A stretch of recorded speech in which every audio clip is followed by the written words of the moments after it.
Hello everyone, welcome to another episode of Around the World.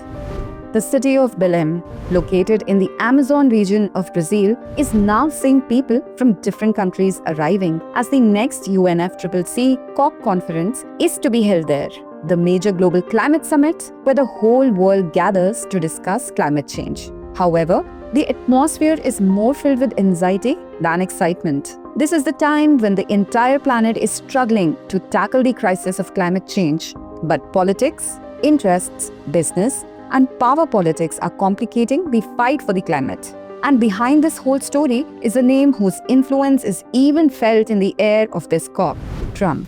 Yes, the president of the US, Donald Trump, whose perspective, behavior, and views are still present in the COP or COP even after exiting it. And this is the biggest crisis. The US, once the greatest supporter of the Paris Climate Agreement, has withdrawn from it for the second time. And Trump, who stood at the UN General Assembly and called climate change the biggest lie, is not just making statements, but is actively promoting fossil fuels on international platforms.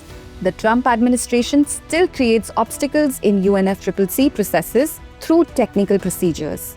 Recently, at the IMO summit, he even threatened small countries not to adopt any net zero targets. The game is now open. US is out, but its influence is still felt within. It remains the disruptor, and this is the unease hanging in the air of Belém COP. On the other hand, Europe, which the world once called the climate champion, is now starting to lag. Their own climate ambitions are no longer what they used to be. This is quite a big shock. Once upon a time, the main axis in COP was US versus EU. The EU drove progressive decisions forward. But today, the situation has reversed. Europe is stepping back. US is sitting out. And the question the world faces is even bigger. Has the climate fight now become a spectacle?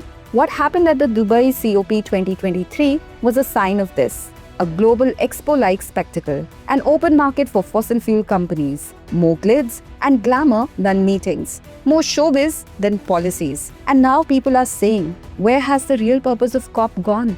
In the scenario, people like Bill Gates are saying that climate change should not be the topmost global priority. According to him, health and prosperity should come first. The World Bank is also now focusing on employment rather than climate. Hearing all this, people like Trump will be happy because this is the narrative: development first, climate later. But for the UNFCCC, this is a warning bell, because if the world's institutions start shifting their focus away from climate, what will be left for the future COP? In all of this, Brazil has made a wise decision. They do not want to discuss new promises and commitments. Their focus is on implementation, that is, fulfilling the promises already made. And to take this mission forward, they have appointed an experienced diplomat, André do Lago, as the COP president. He is the person who initiated the Integrated Forum on Climate Change and Trade at the World Trade Organization. That is, Brazil wants to give COP a new dimension, not just the environment, but a new equation of climate plus global trade. But here, a tension arises in the story. The Global South is hesitant to welcome this. They fear that if climate plus trade moves forward, countries like the EU will impose new non-tariff barriers in the name of climate. This would again halt industrial growth in southern countries. But both the EU and China are in a positive mood regarding these ideas. America is out, Europe is weakening, and China wants to fill this vacuum. Therefore, BRICS, particularly India and Brazil, will have to create a new strategy. If BRICS do not become the voice of the South, China will take over global climate leadership, and the entire Global South will be left as spectators. For India, this COP year is very significant because India's dream is dual: to become a developed nation by 2047 and achieve net zero by 2070. India is also preparing to host COP 2028. Therefore, India's role in Belém COP should not be symbolic but decisive. This COP will not just be a round of meetings. It will be a narrative battle. On one side, the fossil fuel lobby, American disruption, and the breakdown of European stability. On the other side, the Global South, the fight for climate justice and equitable development. Belém is not just a city. It is the testing ground for the world's climate politics at this moment. This COP will determine whether the world is turning towards corporate profits or truly towards climate justice. Trump may not be present in the COP room, but his influence will resonate in every conversation at the table. That is the biggest irony of this COP. The person sitting outside has become the biggest character.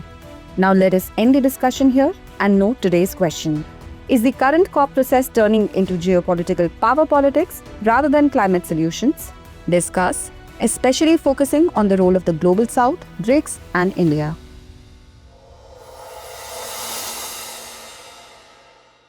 For more informative content, like, share, and subscribe. And do not forget to press the bell icon to get the notifications.